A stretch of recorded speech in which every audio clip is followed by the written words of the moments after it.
Ahí me acaba de decir la hermana de Zoom que está grabando. Vamos a ponerle a aceptar. El gran mandamiento y la gran comisión. Primer objetivo, recordar los textos claves del gran mandamiento y la gran comisión. Los textos claves son Mateo 28, 18 y 20 y Mateo 22. No, perdón. Ese no. Le digo al tiro.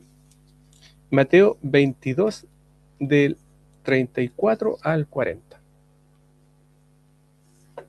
Esos son los dos textos claves que vamos a ocupar hoy día. Repita el primero, por favor. Mateo 28 del 18 al 20. Muy conocido, salió entre medio de los textos también sobre misión Dei. Y Jesús se acercó y les habló diciendo: toda potestad me es dada en el cielo y en la tierra, por tanto, id y hacer discípulos. Vamos a hoy día a memorizar ese texto. Y también el texto de Mateo 22 del 34 al 40. Amén. Hay otros textos que también respaldan lo que hoy día vamos a conversar, pero la idea es que puedan recordar esos dos, porque tiene que ver uno con el gran mandamiento y el otro con la gran comisión. Otro objetivo de la clase de hoy es comprender la relación entre amor a Dios y el prójimo y la misión. ¿Cómo se relacionan estos dos conceptos? El amor a Dios y al prójimo y la misión. Y comprenderlo. Otro objetivo es aplicar estos mandatos a la vida cotidiana y contextual, ¿ya? Que usted pueda aplicar. Analizar tensiones o complementariedades entre ambos. ¿Cuáles son las cosas que nos parecen iguales y cuáles son las cosas que nos parecen diferentes de estos textos? Y que usted sea capaz de evaluar, es el último objetivo, el propio cumplimiento personal. ¿Cómo estamos cumpliendo con estos dos grandes temas? El gran mandamiento y la gran comisión, ¿ya? Entonces, la idea es que usted recuerde, comprenda, aplique, analice y evalúe los conceptos, el gran mandamiento y la gran comisión. Revisamos la tarea que de alguna manera nos ayudó muchísimo a comprender el concepto, a poder desarrollarlo. Durante la semana compartimos un audio, ¿cierto? Escucharon el audio, yo doy por sentado que lo escucharon varias veces, ¿cierto? Con audífono, con cuaderno y lápiz en mano. Sí, era un audio que concentraba dos libros que son muy importantes para poder entender todos los conceptos de el gran mandamiento y la gran comisión, ¿ya? El texto o el audio hablaba y manejaba un concepto que se llamaba el sur global, que redefine el cristianismo. Y hablaba un poco acerca del contexto histórico de lo que tiene que ver con las misiones. ¿Amén? Entonces, vamos a hacer a pasar un poquito de materia. Al sur del mundo, como introducción, podemos decir que este contexto demográfico ha ido variando. La misionología contemporánea reconoce un fenómeno trascendental, el desplazamiento del centro de gravedad del cristianismo desde Occidente hacia el mundo de la mayoría o el sur global. Por eso se llamaba así el audio que les compartía. Y es que esto es un desafío epistemiológico y eso tiene que ver con cómo nosotros aprendemos o volvemos a aprender, cómo la iglesia vuelve a recuperar el carácter dinámico y multicultural que las escrituras poseyeron desde el principio, originalmente. Hay una distribución que el audio lo comentaba, donde de pronto, a principios del siglo pasado, el 90% de los creyentes estaban en el norte, en Europa, en Norteamérica, Pero de pronto, cuando vemos ahora el mismo mapa en la actualidad, nos damos cuenta que el 75% de los creyentes están ahora en el cono sur. Y eso no se dio de un día para otro, pero nos cambia la forma en que nosotros podemos ver la misión. Pero también vamos a definir algunos conceptos, como lo que tiene que ver con el sur global. El sur global significa que el mundo de la mayoría. ¿Dónde está la mayoría entonces hoy en día? La mayoría de los creyentes está en el cono sur del mundo. ¿Y eso cómo afecta? Nos da una definición nueva, una redefinición de la hermenéutica, de la base bíblica, de la base misional. ¿Ya? El escritor Wright propone un cambio de paradigma. Recuerden que cuando hablábamos de paradigma, cuando definimos el concepto de paradigma, que es un concepto bien rico, y es, digamos que por definición, un marco, ¿ya? ¿Qué es lo que hace un marco? Un marco define límites. Entonces, cuando hablamos de paradigma, es un marco de presuposiciones. O sea, yo creo que esto es así. Yo parto de la idea de que esto es así. Eso es un paradigma. Entonces, si vemos, recordamos la clase anterior, el paradigma de las misiones al principio del siglo XVI, siglo XVII, se entendía como que la misión era de la iglesia y no la iglesia de la misión. Ahí hubo un cambio de paradigma, ¿cierto? Entonces ahora también vamos a ver otro cambio de paradigma. ¿Cuál es el cambio de paradigma que vamos a ver en esta clase? Es que la misión partió concentrando a la iglesia y los creyentes en el hemisferio norte, cuando al principio era desde el norte que se enviaban misioneros hacia el sur. Pero vamos a ver hoy día a través de la clase cómo ese paradigma está cambiando. ¿Por qué? Porque ahora la mayoría de los creyentes están en el cono sur, ¿ya? Y muchas de las entidades misioneras que partieron con el movimiento misionero, cuando un poco abandonando el concepto de Missio Dei y haciéndose del concepto de la Missio Ecclesiae, o sea que la misión era de la iglesia, decían ellos, vemos que ahora esas sucursales están casi cerradas, que hay poca gente trabajando allí y que la mayoría de los misioneros y el trabajo misional parte desde el sur.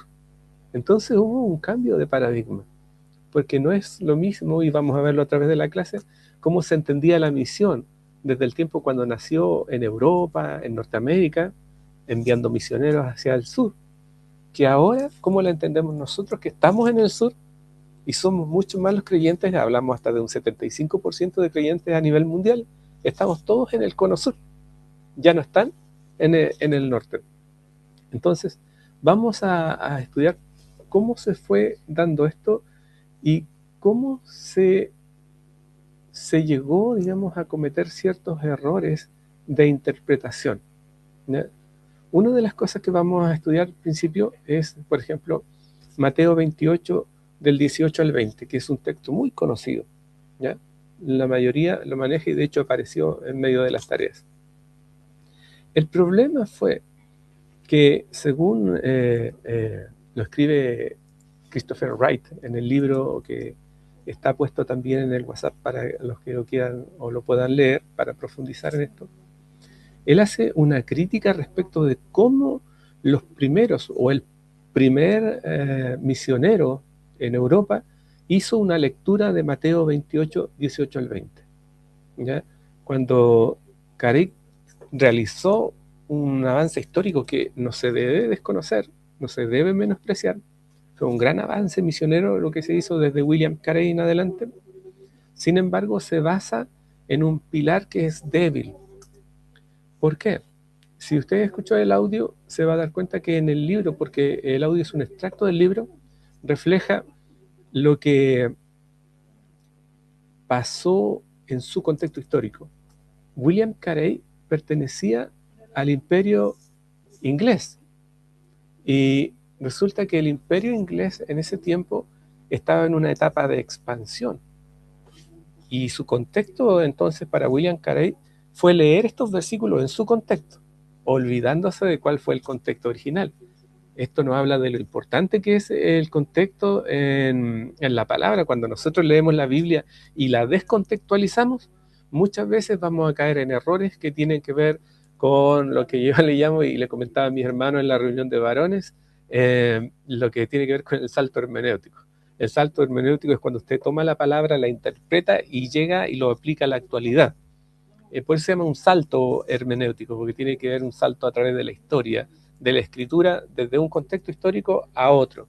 Entonces, el problema de William Carey y de muchos misioneros en adelante fue que leyeron Mateo 28, 18, 20 con los lentes del imperio, un imperio británico que estaba en expansión, que estaba yéndose hacia África, que estaba yéndose hacia la India, que estaba conquistando hacia Oriente, buscando rutas comerciales.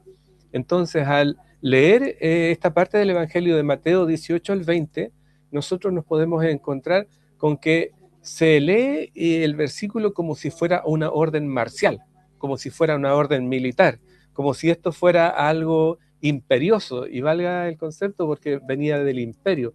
Ellos leen estos versículos con la mirada de alguien que va a conquistar. Por lo tanto, cuando leen el versículo, por tanto, id y hacer discípulos a las naciones, está recibiendo como si fuera una orden. En esa orden, él ve como cuando el imperio decía vayan y envía a su ejército y lo empodera con armas y le da riquezas para poder comprar lo que necesita y lo envía, por ejemplo, a África.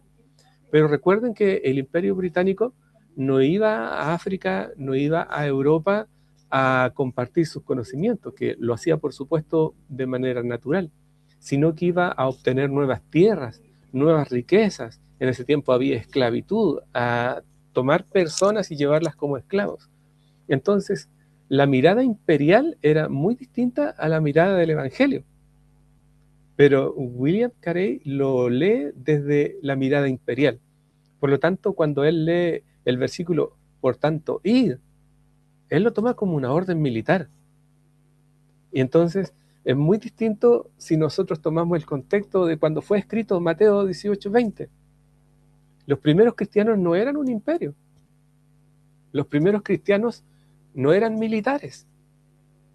No estaban empoderados de riquezas y de armas para ir y conquistar. ¿Cómo leían entonces los primeros cristianos Mateo 28 del 18 al 20? Lo veían como seres humanos normales, incluso bajo la opresión de otro imperio que en ese tiempo era el romano. Ese era el contexto de los primeros cristianos. Cuando Mateo 28 es escrito, 18 y 20, se relatan los hechos de Cristo enviando a la iglesia. No son gente, primero no son militares, segundo no son gente con recursos, son incluso gente perseguida y gente humilde. Entonces, es muy distinto leer Mateo 28, 18 al 20 con los lentes de alguien que es perseguido a leerlo con los lentes de alguien que pertenece a un imperio, alguien que va avasallando, que lleva tecnología, que lleva otros conocimientos, que lleva armas a un lugar para conquistar. Entonces, Mateo 28, 18 al 20, William Carey lo lee desde el imperio. Y recordemos que una de las cosas que vimos en la clase anterior fue que cuando el concepto de misión, la iglesia lo sostenía como algo que tenía que hacer, la iglesia hacía la misión. ¿Qué pasó con la iglesia? En algún momento reventó. En algún momento la iglesia se cansó, en algún momento a la iglesia le faltaron los recursos. Hoy en día nosotros vemos cómo en Europa y cómo en Estados Unidos hoy día el evangelio no es tan fuerte como lo es en el Cono Sur. Y es porque hay una iglesia desgastada que tomó el concepto, o olvidó el concepto de Missio Dei y tomó el concepto de la Missio Ecclesiae, o sea, la misión de la iglesia. Pero vamos a entender a través de hoy día estos dos conceptos, el gran mandamiento y la gran comisión, que la misión no es de la iglesia, sino que la iglesia fue hecha para la misión y no al revés. Cuando William Carey hace esta forma, esta lectura, claro, él lo ve como un mandato imperial. Pero si nosotros hacemos un estudio un poco más profundo, el concepto de ir No era una orden imperativa. En los textos originales, el concepto de id, de la palabra id, es yendo o mientras vas. Entonces, no es lo mismo que yo lea Mateo 28, 18 al 20 como una orden militar que me dice id, a que yo lea Mateo 28, 18 al 20 con un mientras vas o cuando vas yendo. Es muy distinto leer y decir, mientras vas, haz discípulos, porque no es una imposición. Mientras vives, haz discípulos y enséñales las cosas que yo te he mandado. Entonces, la imposición no va del hombre hacia el hombre, sino que nos vemos impelidos por el poder de Dios. Si es Dios que nos está hablando, la autoridad la sentimos desde Dios hacia nosotros. Dios es el dueño de la misión, no el hombre. Por lo tanto, ese ir o mientras vas nos habla de un evangelio, de una misión que es vivencial, que es diaria, que está llena de detalles, de observación, que está junto a la sociedad en la que vivimos. No es una misión alejada de conquista, no es una misión que se impone, no es una misión que se lleva por las armas o con recursos económicos, sino que tiene que ver con lo que tú eres ahora. Tú eres un creyente, tú eres una nueva persona. Entonces tú, mientras vas, haz discípulos. Y se lee de manera muy distinta a como lo leyó William Carey en su tiempo. Claro, no lo culpo porque estaba en un contexto histórico donde vivía en un país que estaba bajo el sesgo imperial. Ellos eran el imperio en ese tiempo. Ellos iban y conquistaban, ellos iban y compraban, tenían los recursos. Ellos iban y conquistaban porque tenían las armas y los ejércitos, tenían la tecnología. Entonces, cuando William Carey lleva esta misión y la toma, no como la missio Dei, sino como la missio Ecclesiae, él la lleva como lo que conoce. Él conoce un imperio, él conoce militares, él vive entonces ahora una misión que él la siente como una orden imperativa y la da a conocer a los pueblos como lo que él conoce. No es culpable quizás de una deformación del texto, pero sí hoy día nosotros podemos entender la lectura distinta, porque leer Mateo 28, de 18 al 20 no es lo mismo que si nosotros la leyéramos junto a los discípulos o junto a los primeros cristianos, que si nosotros la leemos junto a William Carey. Si la leemos junto a William Carey, lo más probable es que hoy en día estaríamos desesperados por salir. ¿Dónde nos va a enviar el Señor? ¿Dónde tenemos que llegar? Y empezar a buscar los recursos y que la iglesia se arme para que nos envíe luego, y pensamos que la misión está allá lejos, en otro continente. Pero si lo leemos como lo leyeron los primeros discípulos, entonces ya no es tan necesario que la iglesia se nutra de recursos económicos para poder enviarnos, porque no es allá tan lejos, sino que es mientras vamos, mientras vivimos, mientras avanzamos.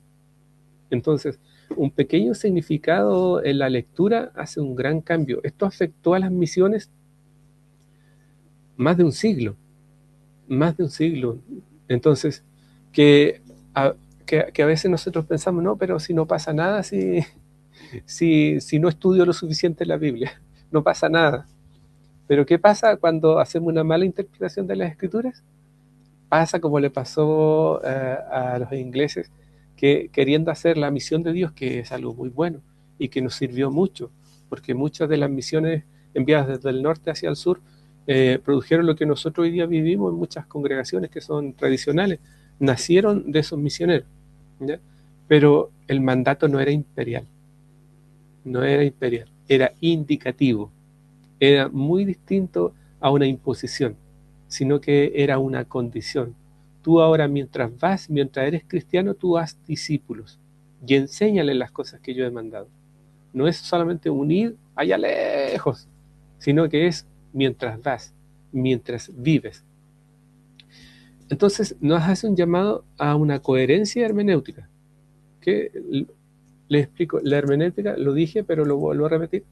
La hermenéutica es cómo nosotros aplicamos la lectura, el estudio, a lo cotidiano, a lo práctico.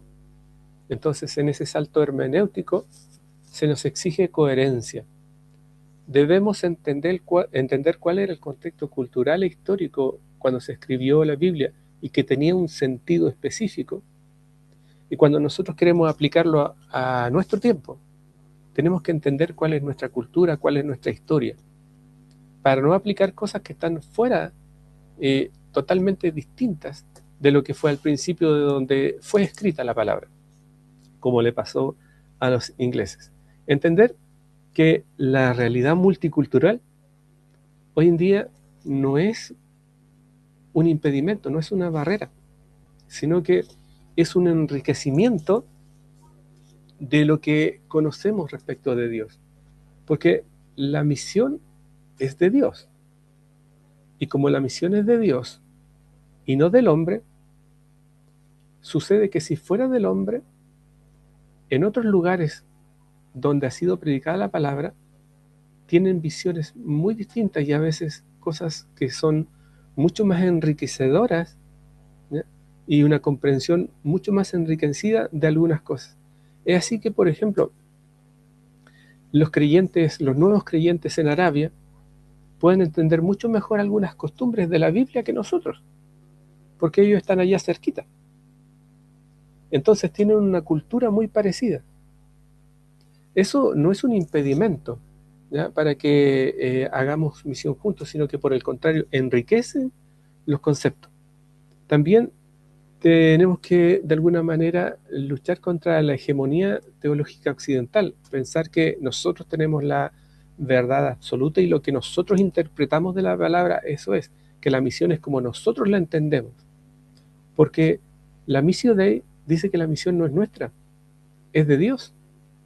Y este concepto de que la misión sea de Dios significa que Dios está obrando mucho más allá de lo que nosotros conocemos o entendemos.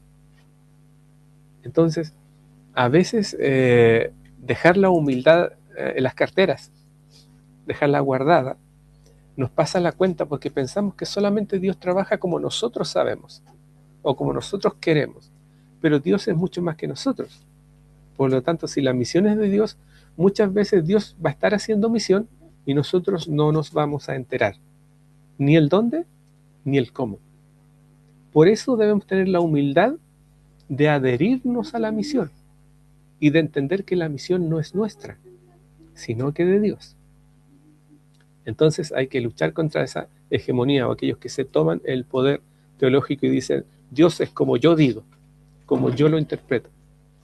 En ese sentido, podemos hacer un paralelo con Babel. ¿Conocen la Torre de Babel y la historia, cierto? Cuando quisieron construir y dijeron, vamos a alcanzar el cielo con esta torre, Dios lo que hizo fue confundir sus lenguas. Y cuando confunde sus lenguas, no pudieron seguir construyendo porque ya no se entendían, ¿ya? Entonces, a veces la hegemonía en la interpretación, decir yo tengo la única manera válida de, el otro va a decir lo mismo y el otro va a decir lo mismo, al final ninguno nos vamos a entender y no vamos a poder construir. El problema de no poder construir, de no poder aportar, apegarnos, allegarnos a la misión, es que esto se transforma en una desconexión espiritual de la realidad global. Cuando no somos capaces de ponernos de acuerdo, de decir, oye, la misión es de Dios, no es mía ni es tuya solamente, no es individual, sino que la misión es de Dios y nosotros somos alguien que nos allegamos a la misión, entonces podemos mantener esa conexión con quien necesita ser alcanzado. Dios anhela que el mundo sea alcanzado. Si de tal manera amó Dios al mundo, que dio a su Hijo unigénito, no invalidemos el sacrificio de Jesús, polarizando o separándonos simplemente porque somos incapaces de entendernos. Tenemos que buscar la forma de entender que la misión es de Dios y que hay una realidad, una necesidad global, que la forma en que podemos llegar, que podemos ser parte de esto es entendiéndonos. Por eso hago el paralelo con la Torre de Babel, porque a veces en el afán de construir terminamos sin entendernos. La transformación del agente misionero es ese cambio que hubo del estereotipo del misionero como un expatriado blanco o alguien que la iglesia envió y que se fue lejos, ¿ya? Y que lo enviaron para allá, para el cono sur del mundo. Esa transformación que se ha ido dando hoy en día nos muestra, por ejemplo, que estadísticas de la India se destaca como el segundo país que envía más misioneros transculturales. No obstante, el escritor Wright enfatiza un dato crucial: existe al menos 30 veces más misioneros nacionales indios sirviendo de su propio país que misioneros occidentales operando allí. Esto redefine la misión como un esfuerzo interno y nacional más que puramente foráneo. Y el cambio o la transformación del agente misionero tiene que ver con que si a principios del siglo pasado todos los esfuerzos, quizás aún con una mala interpretación y todo, hacía que los misioneros vinieran desde el norte hacia el sur global, hoy en día nos damos cuenta que al poder apegarnos a la Missio Dei, nosotros podemos hacer misión en este mismo lugar, tal como sucede en India, que hay ahora más misioneros de su propio país trabajando en su país que misioneros occidentales. También puede pasar en nuestra América Latina, que debamos visualizar el gran campo misionero que hay en nuestro propio país, en nuestra propia región, en nuestro trabajo, en los países latinoamericanos, y que nos demos cuenta que ya no es el europeo o el norteamericano el que tiene que venir, ¿eh?, a hacerse parte de la misión, sino que somos nosotros mismos los que podemos hacernos parte de la misión, porque entendemos ahora que el concepto Missio Dei nos revela que la misión no es de una entidad que está o que tiene sede en Norteamérica o que tiene sede en Europa, porque entendemos que la misión es de Dios, la Missio Dei, el Dios misionero. Entonces, donde estamos, entendemos que podemos acoplarnos a la misión. En conclusión, hacer una lectura de la misión de Dios nos indica que, primero, tiene una base trinitaria. Recuerden, como vimos en la clase anterior, concluimos que hacer una lectura de la misión de Dios nos indica que es el Padre enviando al Hijo, el Hijo yéndose y enviando al Espíritu Santo, el Espíritu Santo y el Hijo enviando a la Iglesia. Entonces, la misión de Dios es la base primero de la Trinidad. Ellos se comunican, ellos se envían mutuamente. Y luego Dios envía a la Iglesia. Pero en la historia nosotros vamos a ver que también hay un rol importante respecto del envío, y es que desde el principio, no solamente a partir de Mateo 28, sino que desde el principio en la Biblia, Dios está enviándose a sí mismo. Dios es el Dios misionero. Y entonces tenemos punto de partida, ¿dónde? No en Mateo 28, sino que tenemos un punto de partida de un Dios misionero desde el principio de la Escritura y hasta el final de la Escritura. ¿Qué nos dice esto? Nos dice que la misión no es un tema que la Biblia toque, sino que lo mismo que pasa con la iglesia, la Biblia es una parte más, es la palabra que nos revela a un Dios misionero. Quiero que internalice este concepto, tal como sucede con la iglesia, ¿ya? Ese cambio de paradigma. No es la iglesia que hace la misión, sino que la iglesia fue hecha porque había una misión, y hay una misión. También la Biblia no tiene algunos versículos que hablan de misión, sino que toda la Biblia habla de la misión de Dios, porque toda la Biblia habla de Dios. Esto es importante que lo entendamos para la comprensión de la clase de hoy, del gran mandamiento y la gran comisión. Vamos a internalizarnos en lo que es estos dos conceptos, el gran mandamiento y la gran comisión. ¿Cuál es el gran mandamiento? Busca ahí en tu Biblia, en Mateo 22, del 34 al 40. Mateo 22, del 34 al 40.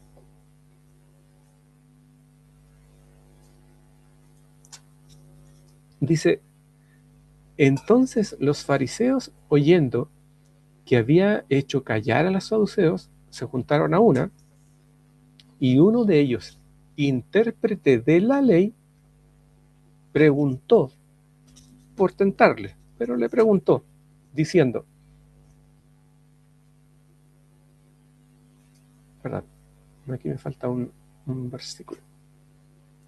Ahí sí, me había saltado el 36. Dice, y uno de ellos, intérprete de la ley, preguntó por tentarle diciendo, Maestro, ¿cuál es el gran mandamiento en la ley? Entonces, si leyéramos la Biblia como la leyó William Carey, seguramente estaríamos esperando a que Jesús diga, el mandamiento más importante es ir y hacer discípulos.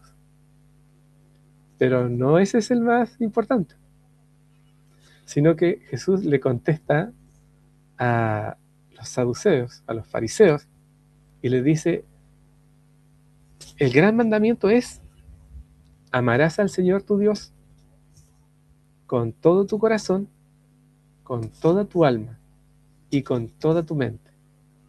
Este es el primero y gran mandamiento. Y el segundo es semejante. Amarás a tu prójimo como a ti mismo. De estos dos mandamientos depende toda la ley y los profetas. Una lectura de estos versículos, entendiendo que la Biblia, toda la Biblia nos habla de la Missio Dei, nos habla de la misión de Dios, de cómo Dios quiere recuperar su creación completa, ¿ya? Quiere alcanzar a toda la humanidad. Nos habla cuando dice, amarás al Señor tu Dios con todo tu corazón, toda tu alma y con toda tu mente. El primer y gran mandamiento. Y el segundo es semejante. Amarás a tu prójimo como a ti mismo. Y estos dos mandamientos, de esto depende toda la ley y los profetas. O sea, todo el Antiguo Testamento se resume en esto.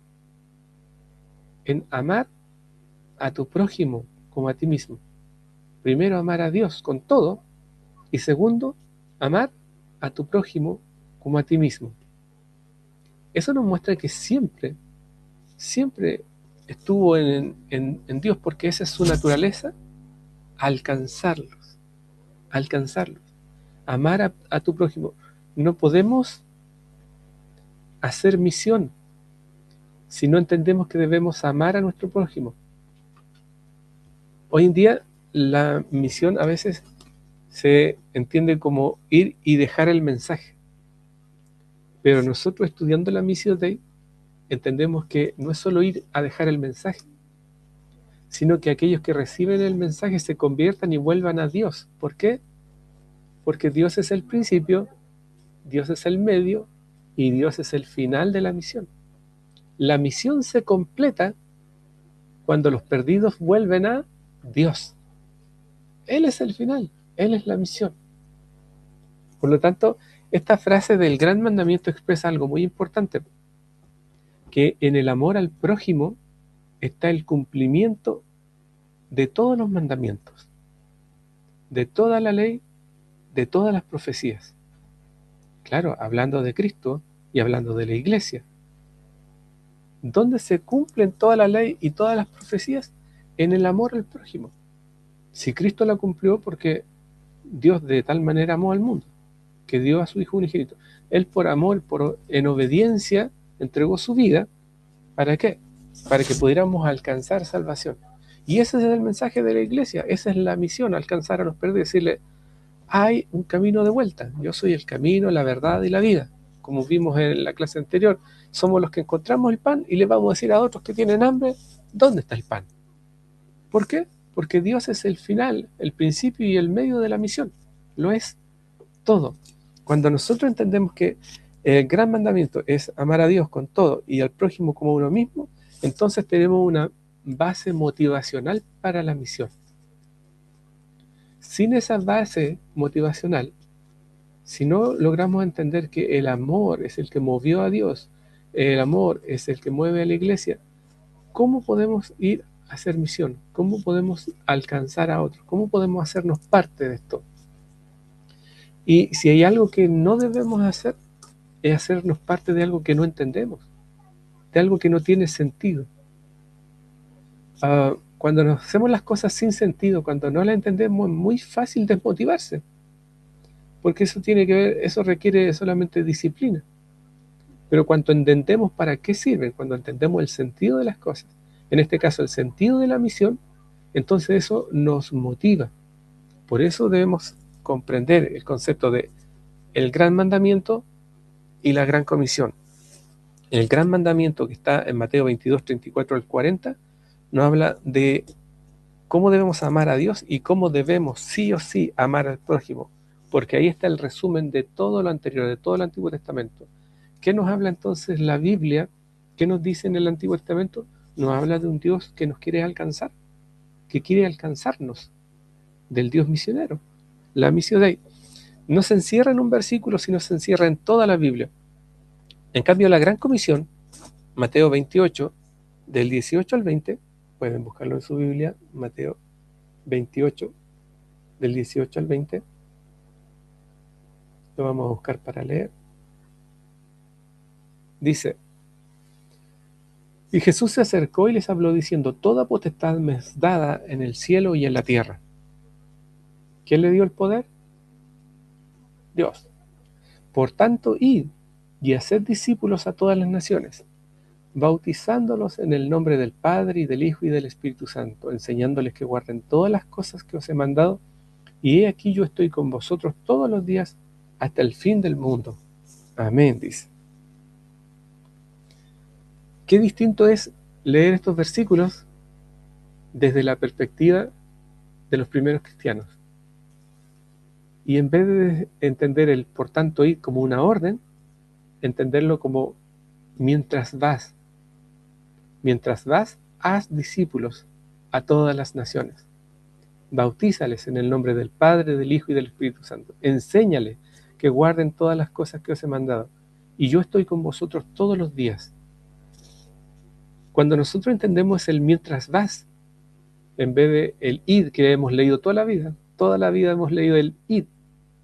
Pero si usted lee el mientras vas, es como que usted se pusiera unos tremendos lentes y se diera cuenta que la misión no está allá, sino que está muy cerca, porque es mientras vas. No te dice haz misión comprándote un boleto para la India o para África, sino que te dice mientras vas. O sea, donde estás ahora puedes hacer misión. La misión es mía y te puedes acercar a llegar a pegar a lo que estoy haciendo, dice Dios. Mientras vas, haz discípulos. Este concepto de la gran comisión cambia cuando lo leemos con los lentes de la primera iglesia. Por eso es importante entender el contexto de cuándo fue escrito y cómo y a quiénes fue escrito. Toma sentido porque los primeros cristianos tampoco tenían muchos recursos. Tampoco tenían un ejército que los respaldara. No había un imperio que los empujara, al contrario, los perseguía. Entonces, leer la Biblia con los lentes de ese contexto hace que cambie en nosotros. Ahora el amor nos impulsa, es un mandamiento, pero motivante. No es una orden militar, sino que se transforma en algo que me mueve desde adentro, porque lo entiendo. Pero también me cobra de vuelta y me dice que sin amor, en vano sería hacer misión. Te puedes ir muy lejos a llevar la palabra de Dios, pero si no hay amor para el prójimo, ¿ya? Si no estás amando a Dios, si lo haces como una obligación, porque si hay algo que hemos entendido a través del tiempo, conversando una vez con un hermano que es carabinero, me decía, nosotros somos una institución no deliberante. Y yo le dije, ¿qué significa eso? Que nosotros no cuestionamos la orden, sino que somos obedientes, obedecemos. Cosa que es buena, por supuesto que es bueno, ser obediente trae bendición y lo dice la palabra. Pero si nosotros obedecemos sin entender, ¿qué consecuencias tendrá para la misión? Obedecer, ser obediente e ir, pero no amando al prójimo y no amando a Dios con todo. Sería una terrible pérdida de tiempo, una terrible pérdida de recursos, una terrible pérdida de la vida personal de quien va. Iría a perder el tiempo. Si no es capaz de amar a Dios con todo y de amar a su prójimo, entonces hacer misión por obediencia no tiene sentido. En cambio, el amor da sentido y motivación a la misión, porque de tal manera amó Dios. El amor que mueve a Dios, al Dios misionero, es el amor que debe motivar a cada uno de los que se involucran en misión, a cada uno de los que entienden el concepto Missio Dei y quieren salir, donde sea, aunque sea fuera de la casa. Debe motivarlos el amor. Sin amor es una pérdida de tiempo. Por eso estos dos conceptos se relacionan tanto. El gran mandamiento, que lo vimos en Mateo capítulo 22, y que es amar a Dios con todo y al prójimo como a uno mismo, se relaciona directamente con la gran comisión, que es, mientras vas, haz discípulos. ¿Se entiende la relación que hay entre Mateo 22 y Mateo 28? Hay una comprensión de la diferencia que hay entre leer los versículos con los lentes de nuestra cultura y nuestra historia, a entender cuál era la cultura y la historia del tiempo en que se escribió el texto. Cuando nosotros entendemos esas diferencias y cómo se relacionan estos conceptos, estamos listos para dar el siguiente paso. Vamos a hacer un pequeño repaso. Voy a compartir unas diapositivas para que vayamos reforzando los conceptos. ¿Les parece? Ténganme un poquito de paciencia y vamos a compartir.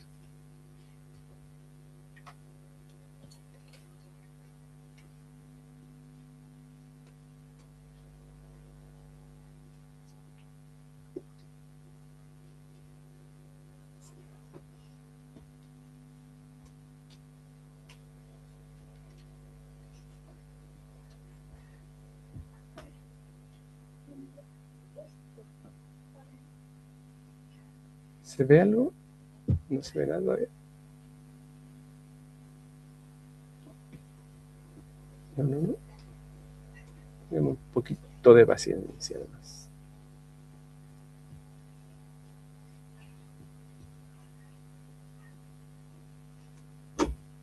Vamos a hacer un pequeño...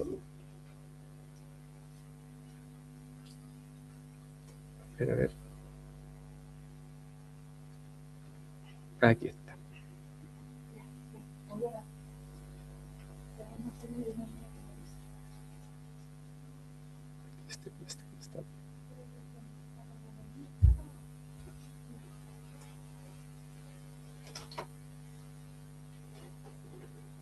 Ya. ¿Se ve algo? Sí, se ve. Parece que estuviera cargando. Ahora sí se ve. Eso, gracias. Gracias. Ya, vamos a poner... Pero la de la izquierda se ve súper bien. Sí. Ya. Vamos a ampliarlo un poquito para que se pueda ver mejor. Ahí estamos. Ya. La misión de Dios. Descubriendo el gran mensaje de la Biblia a través de una hermenéutica misional. ¿Qué es la hermenéutica misional? Es que usted sea capaz de leer los textos de la Biblia, entendiendo cuál era el contexto histórico y cultural, ¿ya?, para poder hacer una aplicación a nuestra cultura, a nuestra actualidad. Esa es la hermenéutica misional. O sea, poder leer la Biblia y aplicar lo que es una muestra de Dios, porque es Dios revelándose en la palabra, o sea, una misión que se revela en toda la Biblia.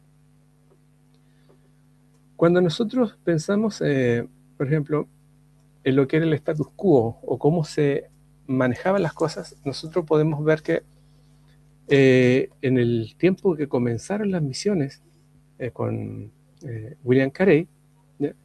La práctica tradicional era, ya, esto es lo que estamos haciendo como trabajo de la iglesia, como la misión. ¿Qué podemos hacer? Busquemos un texto que apoye lo que estamos haciendo. Y buscaban el texto y encontraron, claro, se encontraron con Mateo 28, 18 al 20. O sea, este texto está muy bueno, dijeron. Entonces, por tanto, mira, y es como lo que estamos haciendo, es como lo que está haciendo el imperio inglés, británico. Ya, entonces, calza excelente este versículo. Y era como, dice, extraer joyas aisladas, como que si la Biblia fuera una mina de oro, una mina de diamantes, y buscaban hasta encontrar el diamante perfecto, que era el versículo que les servía para las misiones.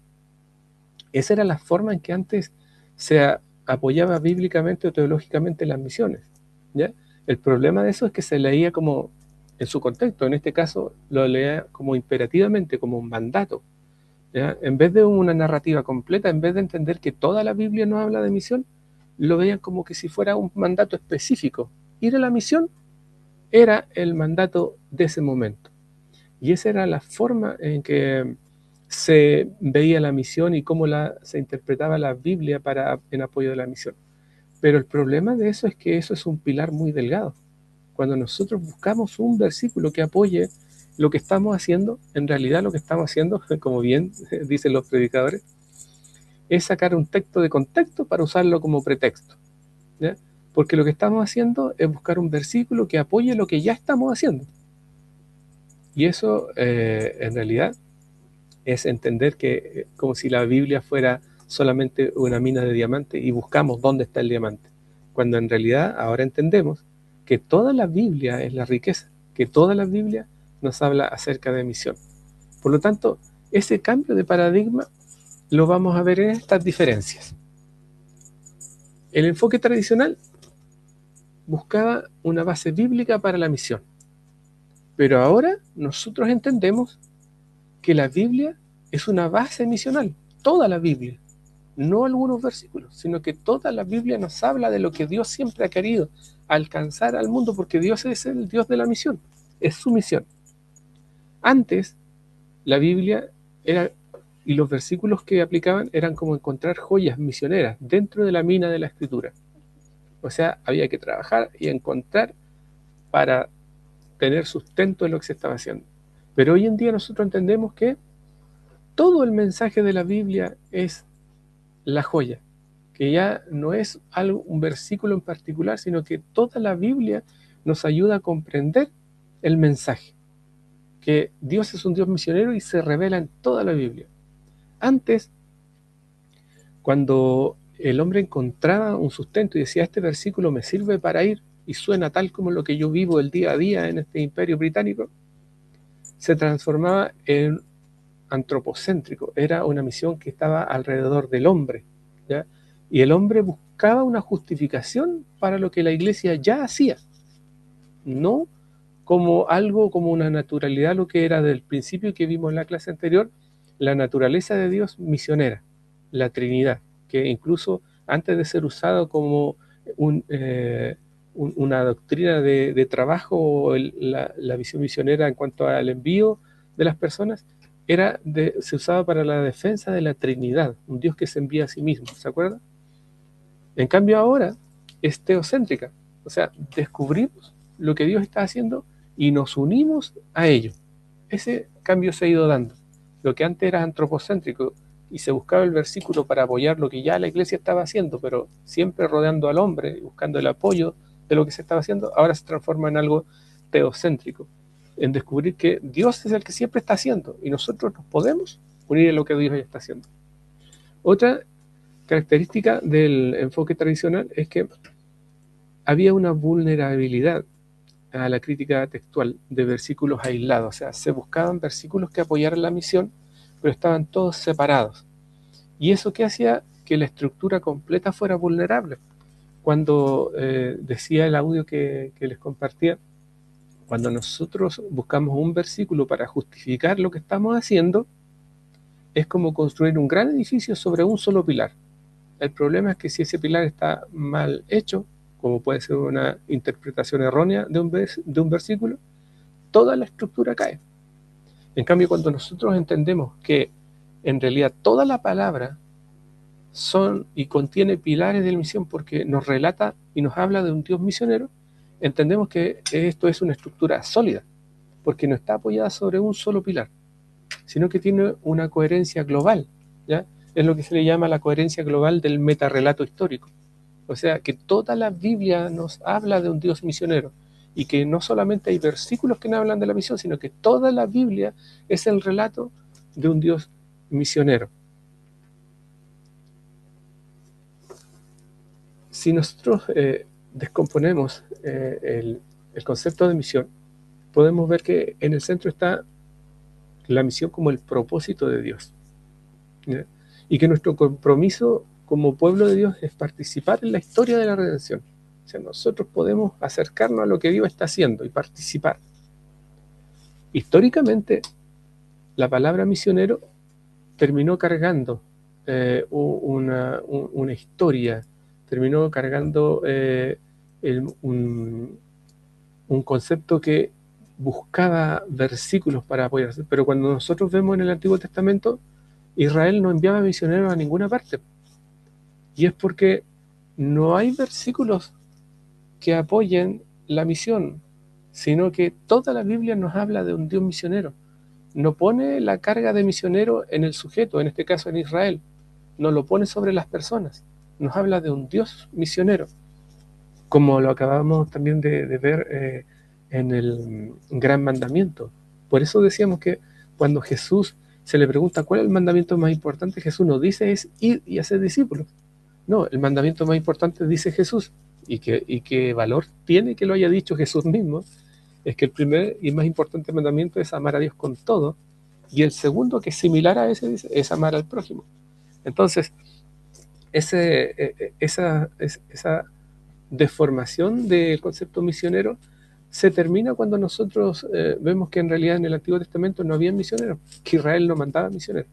Entonces, como adjetivo histórico, el concepto misionero no es tan fuerte como el concepto misional, que es un adjetivo dinámico y que nos indica que es una lectura que explora la dinámica del propósito de Dios. O sea, Dios siempre se envió a sí mismo, siempre dice, hagamos al hombre a nuestra imagen, conforme a nuestra semejanza, pongámonos para que administre, para que gobierne. Siempre Dios enviándose a sí mismo. Dios llegando al huerto después que el hombre cae y le pregunta, Adán, ¿dónde estás? Dios sabe dónde estaba, pero quería comunicarse, siempre Dios enviándose a sí mismo. Entonces, el concepto misional es más correcto, lo podría decir Christopher Wright, que el concepto misionero. Misional es más correcto que misionero. Más que ser un misionero hoy día, usted debe buscar participar en lo misional, ¿ya? Más que ir allá lejos y ser un enviado solo, aislado y que depende de los recursos, usted puede tener un concepto misional que involucra que usted donde va y mientras va está haciendo discípulos, dando a conocer. Ahora la misionología y el concepto de misionología habla de una disciplina académica, es una reflexión teológica, es bíblica e histórica integral, o sea, relata y aparece en toda la historia el concepto de misión. Si hay alguna duda, si voy muy rápido, me avisan, usted abre su micrófono, no me dice, espere, ¿ya? Y, hermano Elías, yo tengo una duda. Cuénteme. Lo que pasa es que mencionaba en la parte histórica que en el Antiguo Testamento no, como que no estaba como el concepto en sí de misión, o sea, que no está en la Biblia, pero No, de el misionero. concepto en sí de misionero, claro, el concepto, pero sí había misión, ¿cierto? Sí, Porque yo porque estoy estaba Dios. entendiendo, claro, porque estaba Dios desde el principio, se habla desde de misionar, de enviar. Y por lo que estoy entendiendo, no sé si estoy bien, pero yo le puse que la función de misión era reconciliar a la humanidad con Dios y ese es nuestro anhelo y ahí también nosotros nos unimos, participamos con este atributo de Dios de misionar porque nosotros anhelamos que las almas también sean reconciliadas con Dios, ¿cierto? Y en el Antiguo Testamento, ¿sí? Y en el Antiguo Testamento se ve la misión, diría yo, a través de los profetas, porque ellos buscaban reconciliar al pueblo de Israel con Dios cuando ellos se iban en pos de dioses ajenos, ¿cierto? Y ahí había como una función misionera, o ellos como misioneros enviados por Dios, ¿cierto? Para reconciliar al pueblo con Dios. ¿Estoy bien o estoy mal? Yo, por lo que voy entendiendo, en Ya. sí, aunque la palabra no exista, en el concepto en sí en la Biblia ya se cumplía en la práctica. ¿A eso voy? Sí, lo que estamos, justamente, muchas gracias, hermana. Lo que estamos viendo es justamente, vamos a diseccionar o vamos a desmenuzar el concepto de misión o misionero. El concepto de misionero como tal no existe porque se adjudica a la naturaleza de Dios. Dios, en la misión de ella habla que es un Dios misionero. Lo que nosotros somos, que participamos en el área misional. Un ejemplo, Abraham fue llamado por Dios, pero Abraham no fue misionero, pero sí participó en el aspecto misional de Dios cuando Dios le dice, y en ti serán benditas todas las naciones de la tierra. No está hablando de Abraham, no dice que la bendición es de Abraham, sino que lo que Dios le dio a Abraham, la bendición, es lo que Dios le dio a Abraham, iba a alcanzar a todas las familias de la tierra. Entonces, siempre fue la naturaleza de Dios enviarse, bendecir, buscar bendecir toda su creación. Entonces, más allá de girar en torno a que si existía o no existía el término misionero, a lo que apelo es que entendamos que si ponemos valor al concepto misionero, no vale tanto como el concepto misional, donde somos parte de la Missio Dei. No somos el sujeto centro, sino que Ya. somos quienes nos acoplamos, ¿ya? Por Entonces, eso hablaba del enfoque antropocéntrico, que no es un enfoque antropocéntrico, no está enfocado en el correcto, hombre, sino en Dios, solamente en Dios, digámoslo así. correcto. Ya, Es, una, ahí me quedó clarísimo. claro, es un adjetivo histórico, ¿por qué? Porque se tomó este concepto misionero durante un par de siglos que no es la mayoría del tiempo que nosotros conocemos, ya desde lo que relata la Biblia al principio de los tiempos hasta nuestra fecha, los años 2000, ya solamente entre el siglo XVI y el siglo XIX se acuñó el concepto misionero. Pero ¿cómo se acuñó? Se acuñó pensando que la iglesia hacía misión, olvidándose que desde el principio la misión existía y la iglesia fue creada para que se acoplara a la misión. Entonces, por eso el concepto misionero no es tan valórico, no es algo tan potente como sí el concepto misional, que significa que nosotros nos apegamos a una naturaleza divina que es la misión, que es Dios mismo, el Missio Dei. Eso, más o menos. ¿Preguntas o dudas? Ustedes O me sea dicen. que cuando, mi hermano Elías, o sea que cuando hablamos de misión tenemos que decir, eh, es que Dios viene, po. Dios viene, él es el enviado. Eso es misión para poder, eso era para poder, la parte apologética, para la Trinidad. ¿Cómo era que dijo usted? Para poder defender la Sí, Trinidad, para eso nació, claro, ¿cierto? Después claro, se el fue concepto, desvirtuando, correcto, en el fondo. correcto. Correcto. Ya, ya. Hablaba a favor de que Dios es trino y no como algunos decían en el primer siglo, es que en realidad Dios es uno solo. O algunos nacieron y dijeron que en realidad Dios no es Dios y Hijo y Espíritu Santo, sino que es solamente Jesús, solamente Él es Dios. O algunos que decían, no, es que el Espíritu Santo es lo único que hay y el Espíritu Santo era Dios cuando estaba arriba y era Jesús cuando estaba abajo y ahora que se fue, Él sigue siendo el Espíritu Santo. Entonces no concebían a un Dios trino, sino que los separaban. Y para defender esa posición en el primer siglo nace el concepto de Missio Dei, que es un Dios que dialoga entre sí, tanto al principio cuando dice hagamos al hombre, como cuando dice este es mi hijo amado en quien tengo complacencia, como cuando dice es necesario que yo me vaya para que venga el Espíritu Santo. O sea, son tres personas distintas. Y una forma de fortalecer la doctrina de la Trinidad es donde nace el concepto de misio, de el Dios que se envía, porque no es uno, son tres. Entonces, de ahí nace la misión Dei, y eso se perdió ¿cuándo?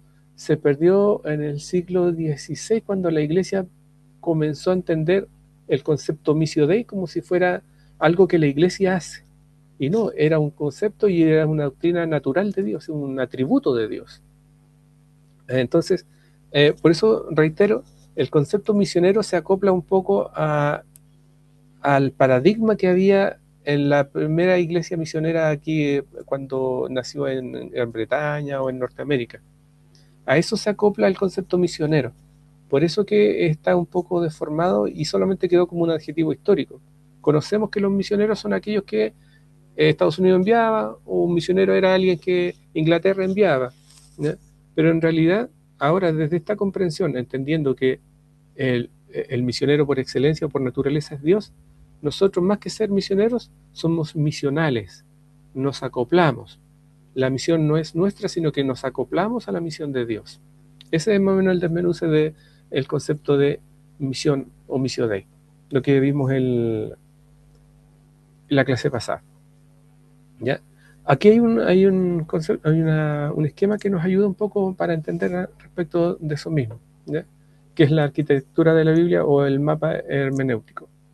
La base es la Biblia y la misión.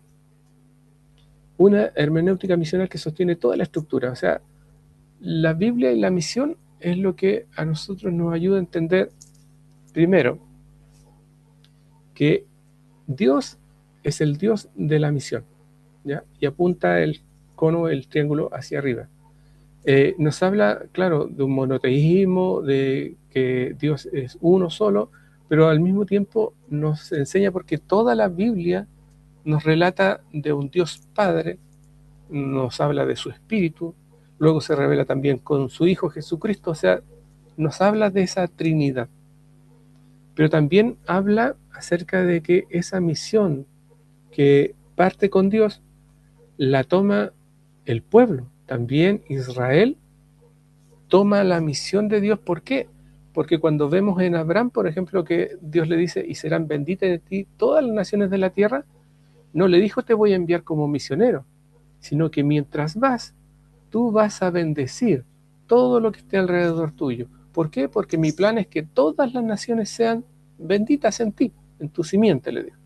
Eso que nace en Abraham se transforma luego en el pueblo de Israel, y a través de los pactos Dios se va revelando en esa misericordia de alcanzar a toda su creación. Y ese pacto se traspasa hoy día a la iglesia, que sigue acoplándose a la misión de un Dios que quiere redimir toda su creación. Entonces, en este triángulo nosotros podemos ver que, claro, la Biblia y la misión es la base de toda esta hermenéutica. Si nosotros queremos aplicar lo que dice la Biblia al tiempo de hoy, debemos entender que, primero, la misión es de Dios, que luego la asumió su pueblo y que hoy día la asume la iglesia. Ese es el mapa más o menos hermenéutico de lo que es la arquitectura de la misión. Ahora, el monoteísmo bíblico no es solo matemática divina, es una afirmación combativa. Acuérdense que la naturaleza de Dios, su Trinidad, se defendía a través del concepto missio Dei. El anhelo de Dios es ser conocido en toda la tierra a través de Israel y Cristo, y ahora también la iglesia que lleva a Cristo. El conflicto con la idolatría, la misión existe porque la adoración está desviada. Los dioses falsos, las creaciones humanas o simple vacío consumen a la humanidad. La identidad compartida. Jesús comparte la identidad de Dios, ¿ya?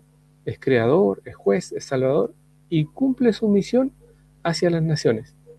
La misión comienza entonces con la doxología. El término doxología habla acerca de la adoración, ¿ya? Y esto es importante entenderlo. Si usted quiere lo nota, doxología es adoración. Parte con lo que vimos en cuanto a la diferencia de los versículos que nos hablan del gran mandamiento y la gran comisión. En el gran mandamiento cuando a Jesús se le pregunta ¿cuál es el gran mandamiento? Lo reiteramos. Él no dijo el gran mandamiento es ir y predicar, no. El gran mandamiento es amarás al Señor tu Dios con todo tu corazón. Y sabe que eso los israelitas le llaman el Shema. Es algo que aprendían desde los 6 años, ya se lo tenían que saber el Shema. Saber repetir que y amarás, empieza, oye Israel, Jehová tu Dios uno es, y amarás a Dios con todo tu corazón, con toda tu mente, con todas tus fuerzas. Ese era el Shema. Y Jesús le dice, ese es el mandamiento más importante. Y el segundo es, y amarás a tu prójimo como a ti mismo. O sea, la misión comienza ¿con qué? Con adoración, con entender, con amar a Dios, con reconocer su grandeza. Por eso, y amarás a Dios con todas tus fuerzas, es la motivación para la misión. Si no somos capaces de amar, difícilmente podemos acoplarnos a la misión de un Dios que ama. Entonces, como definición, la misión comienza con la doxología. La misión comienza con reconocer un Dios todopoderoso. Entender que comienza por una adoración a Dios. Si usted no adora, no ama a Dios, difícilmente podrá hacer una misión. Vamos a avanzar. Hay hartas diapositivas, pero vamos a coger algunas para no consumirnos todo el tiempo porque vamos a hacer algunas preguntas para afianzar los conocimientos. El metarrelato, como para ir definiendo conceptos, es la conciencia y entender que el corazón misionero de Dios se ve reflejado en toda la Escritura. Desde la creación, el diseño original y el campo de acción universal. Desde el hagamos a Dios conforme a nuestra imagen y semejanza. De ese diálogo, de ese envío, de uno como nosotros, dice, hagamos a nuestra imagen y semejanza. Y este va a administrar todo y va a gobernar toda esta creación hermosa. Siempre Dios enviándose. En Abraham también lo vemos como un pivote, algo donde gira la elección de la semilla para bendecir a todas las familias. Importante entender cuando Dios llama, hay un centro, por eso se le llama pivote. No sé si hay dudas respecto a ese concepto, pero por ejemplo cuando uno juega básquetbol, hay un pie que no tiene que despegar del suelo, porque si no es falta. Mientras tenga el balón en la mano, y si usted no le da bote, usted tiene que mantener un pie pegado en el suelo y sobre ese girar. Eso es un pivote, ¿ya? Un punto de apoyo en el giro. Entonces cuando Abraham se convierte en el pivote, ¿ya? Que produce que él sea la elección de la semilla, imagínese usted una juguera que las cosas adentro giran. Siempre las cosas cuando giran tienden a desparramarse, a abrirse. Si no fuera porque la juguera fuera de vidrio, las cosas saltarían lejos, ¿ya? Entonces, por eso dice que Abraham es el pivote de la elección de la semilla para bendecir a todas las familias, porque en ese giro que Dios escoge a Abraham y todo el movimiento histórico que se produce, se va ampliando la bendición, alcanzando primero a la familia de Abraham, luego a todo el pueblo de Israel. La meta de Israel era que todas las naciones fueran bendecidas. Sigue la historia y en el Sinaí, en el jubileo, en la formación del modelo ético redentor y pactual del pueblo, Dios también se muestra como el que quiere bendecir y dejar descansar a una sociedad que pudiera estarse cansando cada 50 años, se descansa la tierra, se liberan los esclavos. Está un Dios que desea la redención de un pueblo. Está en Jesucristo. El cumplimiento mesiánico comparte la identidad de Dios y autoriza esta extensión, ¿ya? Y el escatón, que es la misión cumplida, es la restauración de la tierra y la reconciliación de las naciones. O sea, hay un metarrelato, significa un relato que está más allá de lo que vemos en la Biblia o lo que vemos en la historia de la humanidad. Por eso se le llama meta. Meta es la preposición para indicar que algo está más allá. El metarrelato es una trayectoria teológica, o sea, Dios está presente y más allá de la historia siempre ha estado presente. Tanto así que desde la creación hasta que sea la redención de todas las cosas, se va a revelar siempre un Dios con una misión, un Dios que quiere redimir. Esa es la visión y la relación que hay entre el gran mandamiento y la gran comisión. Entender que hay detrás de todo aquello un Dios un Dios que es misionero por excelencia, o lo que nosotros vimos el sábado pasado, que es la Missio Dei. Vamos a volver a nuestro... Pastor, disculpe, quiero, dígame. quiero hacerle un comentario. Cuando usted comenzó a explicar la última diapositiva que puso, dijo en el inicio, en la creación, cuando se dijo hagamos a Dios, ahí Perdón.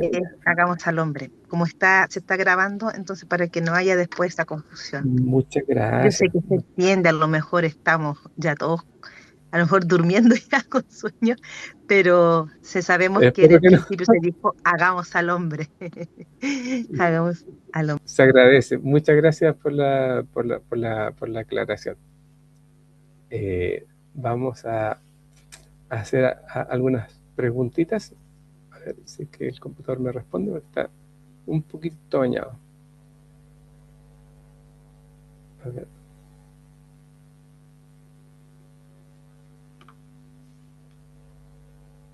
No quiero ver. Ahí, a ver. Ahí sí.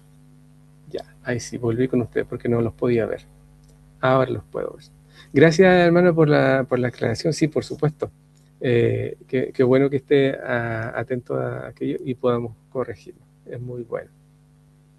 Vamos a ver algunas preguntas y mientras hacemos las preguntas, por supuesto, usted puede ir respondiendo, activa su micrófono y vamos a ir respondiendo este cuestionario para ver si estamos más o menos en un mismo pensamiento. Les voy a compartir la página nuevamente y nos vamos a las preguntas. Cuando usted quiera responder, active su micrófono y responda con toda confianza. Todos nos podemos equivocar, como dijo nuestra hermana Evelyn el día sábado anterior, así que puede equivocarse, y yo también, como acabamos de comprobar. ¿Ve la página? Sí. Sí. Ya, perfecto. Vamos a ir haciendo las preguntas. Primera pregunta. ¿Qué distinción fundamental hace Christopher Wright entre el término misión y el uso popular de misiones?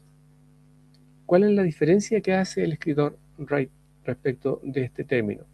¿Cuál es la diferencia entre misión y misiones? A. La misión se refiere a la participación en el propósito de Dios, mientras que las misiones suelen referirse a esfuerzos humanos. O B.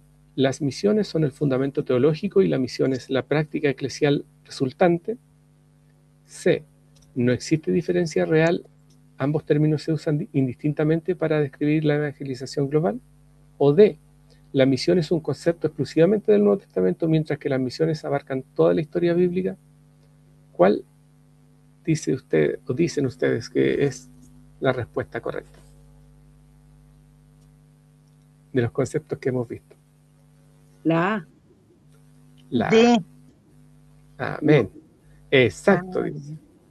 El autor dice, enfatiza la prioridad teológica de la misión de Dios, o Missio Dei, sobre las actividades transculturales o esfuerzos organizacionales humanas. ¿Ya? Entonces, misión lo vamos a asociar siempre a Dios.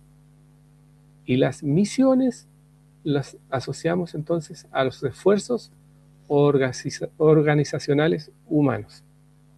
Esa es la diferencia entre misión y misiones, según el escritor Wright.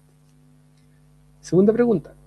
Según el texto, ¿cuál es el riesgo principal de construir una base bíblica para la misión únicamente sobre textos probatorios o sobre algún texto? A. ¿Impide que se utilicen los mandatos directos de Jesús como la Gran Comisión? B. ¿Resulta en una falta de apoyo financiero para las agencias misioneras modernas? C.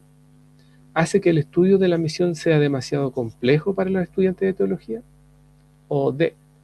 ¿Puede llevar a una interpretación circular donde solo se busca validar prácticas misioneras ya existentes? Sí, la D. ¿La? La D. La D. D. A ver. Muy bien. Excelente.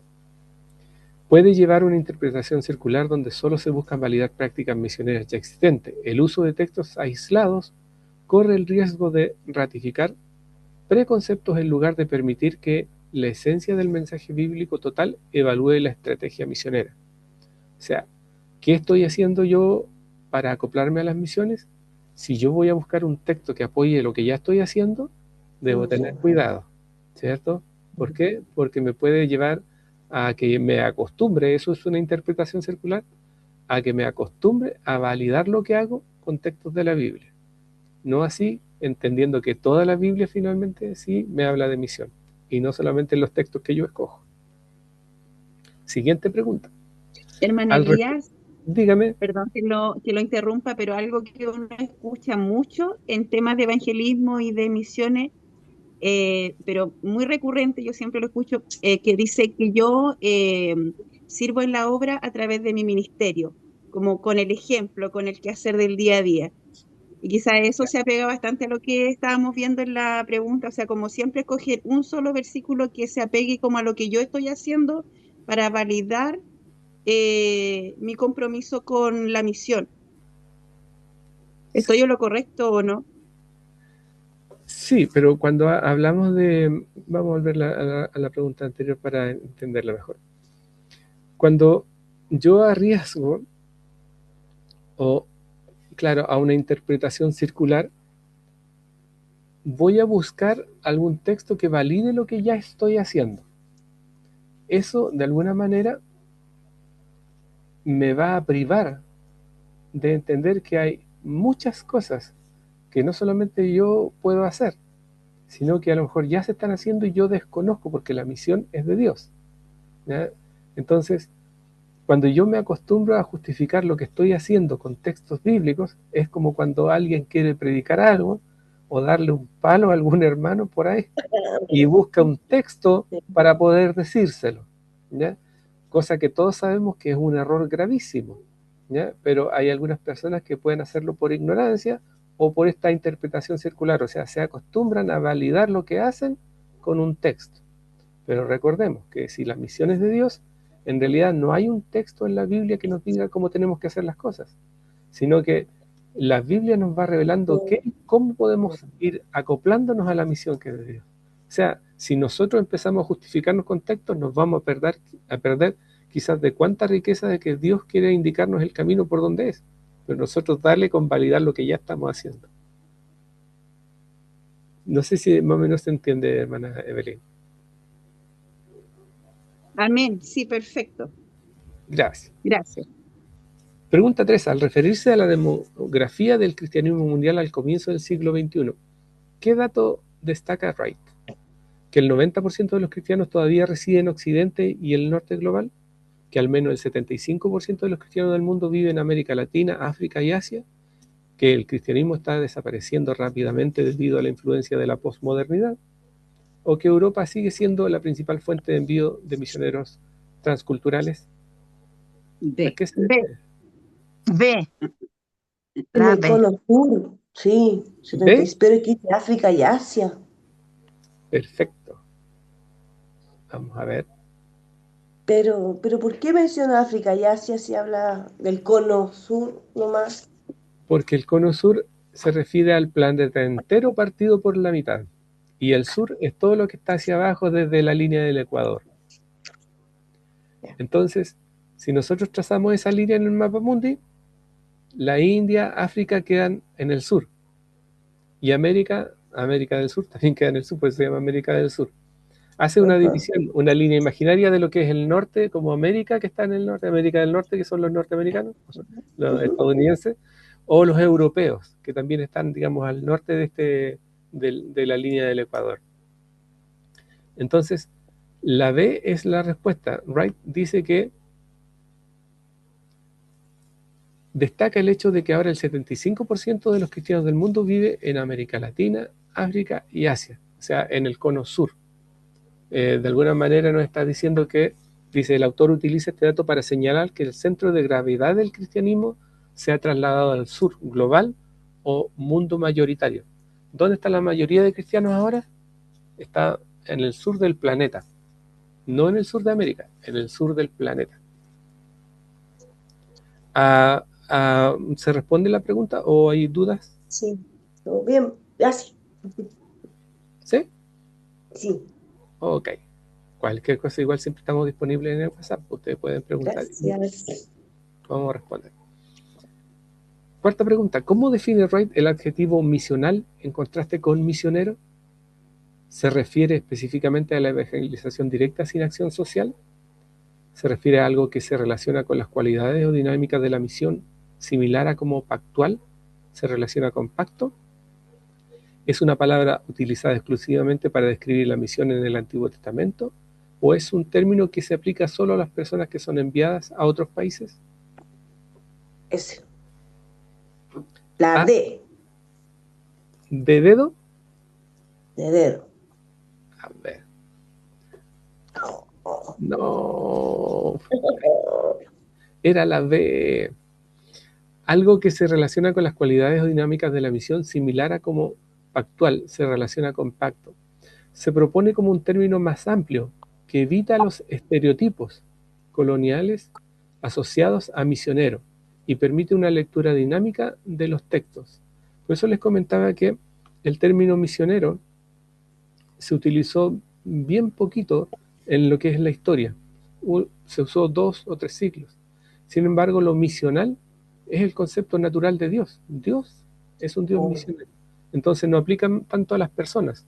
Lo aplicaron durante unos pocos años, pero no tiene tanta fuerza como en realidad es Dios el misionero. Los hombres nos adherimos a lo misional. Pastor, disculpe, sabe que ahora en esta última pregunta que usted está dando respuesta, se escuchaba cortada su voz. Ok. Tienen que haber sido las tijeras que estaban aquí encima. Nada. Dice, algo que se relaciona. ¿Sí? Sí.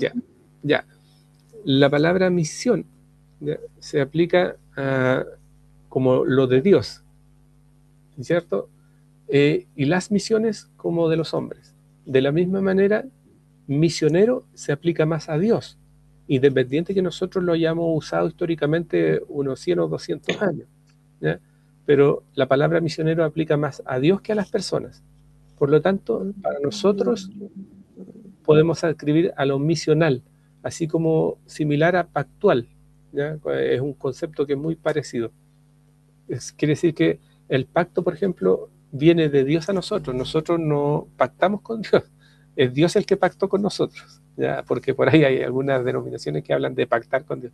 Es totalmente distorsionado. Es Dios quien pacta con nosotros. Entonces nosotros nos adherimos al pacto que Dios nos ofrece, entonces determinamos en lo pactual. De la misma manera, la misión es de Dios y no de los hombres, por lo tanto nosotros nos adherimos a lo misional. ¿Ya? Lo misionero aplica solamente a Dios y no a los hombres, lo misional aplica a los hombres. Por ahí sí se entiende un poco mejor. Sí. ¿Ya? ¿Pasamos a la siguiente o hay dudas? No.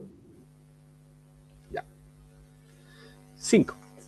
Y estamos casi en el tiempo, pero vamos a ir un poquito más rápido. En el análisis de Lucas 24, del 45 al 47, Wright sostiene que Jesús proporcionó a sus discípulos un doble foco para leer las Escrituras. ¿Cuáles son estos dos elementos? La ley de Moisés y los rituales del templo, la interpretación literal y la interpretación alegórica de las profecías, el juicio de Dios y la prosperidad material de Israel, el foco mesiánico hacia Cristo y el foco misional hacia las naciones. Aquí se la respondo porque no profundizamos tanto en este concepto, pero lo que acabamos de decir en la pregunta anterior, que así como la misión se aplica a Dios, entonces lo mesiánico se aplica a Cristo y lo misional hacia las naciones. Entonces, a la D. Correcto. Entonces la respuesta de esa pregunta es la D, el foco mesiánico y el foco misional. Son dos formas en que nosotros debemos leer las Escrituras. ¿Cuál es la postura del autor respecto a la pluralidad en la interpretación bíblica dentro de una hermenéutica misional? A. Rechaza la pluralidad. B. Propone que cada cultura tiene su propia verdad. C. Sostiene que solo la erudición occidental es capaz de producir. Y D. Afirma la pluralidad de perspectivas culturales como una riqueza, pero mantiene el Evangelio como centro de coherencia. La D. La D. D. Muy bien. Estamos Estamos en una línea. Wright acepta que las diferencias culturales iluminan las distintas dimensiones del texto, pero rechaza el relativismo donde haya criterios de evaluación. Y a otra, Vamos, 7. ¿Hay alguien que tiene prendido su micrófono por ahí? ¿Por qué Wright prefiere no usar el término misionero en relación con el Antiguo Testamento e Israel? Porque Israel no recibió el mandato de mandar personas a las naciones, sino de ser un papel misional en medio de ellas, porque el Antiguo Testamento no tiene ningún interés en las naciones gentiles, o porque considera que el Antiguo Testamento es irrelevante para la misión cristiana moderna, o porque la palabra misionero es una traducción incorrecta del hebreo original. La A. Muy bien. El autor distingue entre tener una identidad y razón de ser misional. Tal como lo dijimos en la pregunta anterior, ¿ya? Si desde Dios viene la misión, nosotros adscribimos a lo misional. Si de Dios viene el pacto, nosotros adquirimos a lo pactual. Muy bien. Vamos a la siguiente pregunta. Ahí vamos. Según el esquema del diagrama del libro de Wright, ¿cuáles son los 3 enfoques principales de la cosmovisión de Israel? ¿El Dios de la misión, el pueblo de la misión y el campo de la misión? ¿O Israel, las naciones y la iglesia? ¿El monoteísmo, la ética y la esperanza futura? A ver, muy bien. Estas 3 categorías, partes 2, 3 y 4 del libro, estructuran el análisis de la misión y la relación de Dios, Israel e iglesia. Amén. Eso es. Vamos súper bien. Estamos entendiendo. Con respecto a la teología de la liberación, ¿qué punto plantea Wright sobre la hermenéutica misional? 1. Las misiones no necesitan liberación porque siempre han operado desde una posición de poder. La lectura misional incluye en sí misma lecturas liberacionistas porque la misión de Dios lucha contra la injusticia. La liberación es un concepto puramente político que no aparece en el canon bíblico. O la hermenéutica misional es incompatible con la liberación social por ser puramente espiritual. El concepto de la teología de la liberación, ¿qué punto plantea Wright sobre la hermenéutica misional?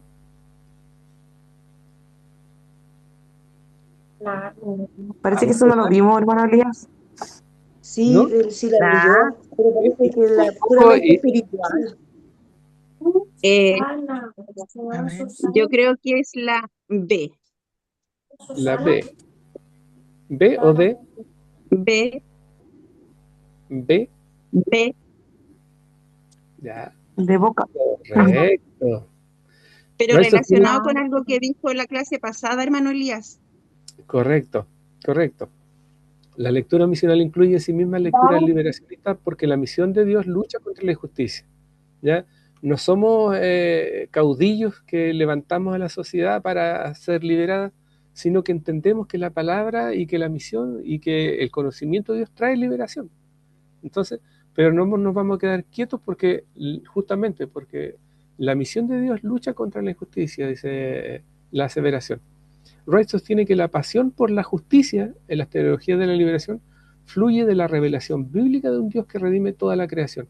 No viene de esta indignación social, sino que la liberación viene porque está intrínsecamente en la palabra de Dios.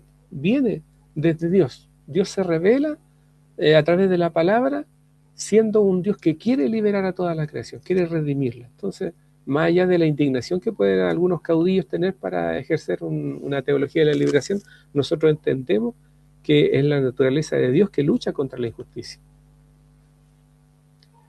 Vamos a la última pregunta, 10 de 10, dice, ¿qué significa que la Biblia sea un fenómeno misional en lugar de solo contener una base bíblica para la misión?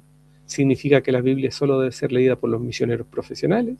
¿O significa que es una forma de decir que la Biblia es un libro que se distribuye principalmente en las misiones? ¿O implica que los libros de la Biblia fueron escritos como manuales de estrategia para viajes misioneros? ¿O toda la Biblia es producto y testimonio de la misión de Dios? No solo tiene versículos La sobre D, esa, la D, la D. que trata De de... dedo. Muy La bien, D. excelente. Eso es, Wright argumenta que la misión es el marco coherente que unifica todo el relato bíblico, desde la creación hasta la nueva creación. O sea, la misión, Dios está en el centro. Damos por hecho entonces, vamos a ver, analizar la La pregunta, estuvimos 9 de 10. Hubo una nomás donde por ahí tuvimos un traspié. Lo que no es malo tampoco, es bueno para lo que estamos haciendo. Me alegro, vamos a dejar de compartir pantalla para poder, a ver, se pone medio porfiado mi computadora aquí. No, pero dejo de compartir